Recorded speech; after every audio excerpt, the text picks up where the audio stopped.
2020 so zaprli cesto za cel dan, prepoved prometa za širjenje ceste, ko so ga pa junija po 8 mesecih cesto spet odprli. Ni bila pa cesta niti 1 centimeter širša, samo celo zimo so drevesa stran vozili. Kakšna drevesa so pa prej rasla tu? To, kot tale smrekat, lejli. Vse je čez 100 let staro. Za vami so posekana drevesa, to je nekatere občane zaskrbelo. Zakaj ste posekali ta drevesa? Ja, ta drevesa so bila posekana zaradi širitve republiške ceste Bovc-Predil. Kot vidite, izvajalec izvaja dela na sami cesti in zaradi varnosti in razširitve vozišča je bilo potrebno po projektu razširiti oziroma posekati ta drevesa. Je predpisano, koliko se lahko tudi praktično v vsaki posamezni parceli oziroma malo večjem nivoju odseka oddelka, kot pravimo gozdarji, lahko poseka.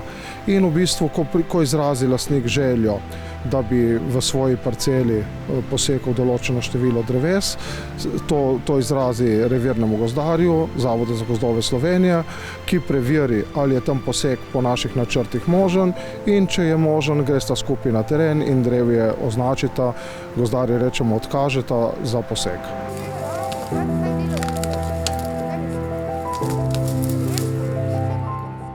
Na tem štoru vidite vi kot gozdar kaj? Ja, da je bilo drevo, verjetno ga je veter zvrnil, ne?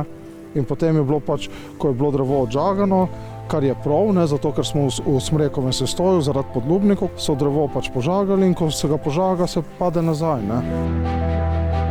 Večjega območja se načeloma ne poseka, ne. Zdaj, če gre za razne ujme, se pravi, da so to vetrolomi, snegolomi ali pa napadi lubadarja, kjer pride do ogolelih površin, se v nekem sanacijskem načrtu to površino posedi, da tam se vzpostavi zopet nov sestoj. Kaj pa, če posekate posamezna drevesa sredi gozda, se potem tudi opravi kakšna dodatna nasaditev? Ne, v osnovi ne. Slovenski gozdovi so pač, bi rekel, zelo vitalni in če gre za posek posameznega drevja, se narava, bi rekel, sama obnovi oziroma se sestoji obnavljajo po naravni poti. Seveda prednost pri označitvi imajo vsekakor bolna drevesa oziroma tista, ki so na bilo kakšen drugačen način poškodovana. Ostalo drevje se odločimo pa na osnovi našega strokovnega znanja. Gospodarjenje z gozdom pomeni v bistvu sekanje vsake toliko časa, ali bi lahko nek gozd tudi sam pustili, da raste?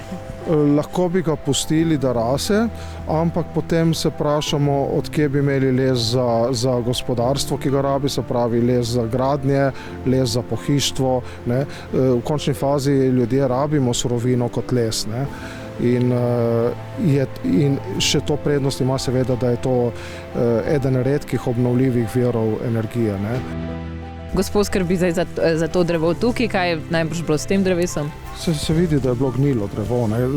Padlo je, ne, ko je zapihalo, ko je bilo gnilo, ga je podrlo dol, ne. In pač se je tudi noter videti, da je to prhlo, ne. Seveda, ljudje so vedno bolj zaskrbljeni, tudi upravičeno, zaradi vseh teh klimatskih sprememb, ki se dogajajo. Predlagam, da se prvo obrnejo na, bi rekel, da grejo postopoma, ne, se pravi, ne se prvo obrnejo na lokalno enoto Zavoda za gozdove Slovenije, se pravi na krajevno enoto, in če jim tam ne bomo znali pomagati, jih bojo oni usmerili, kam se lahko potem nadaljnje obrnejo, ne.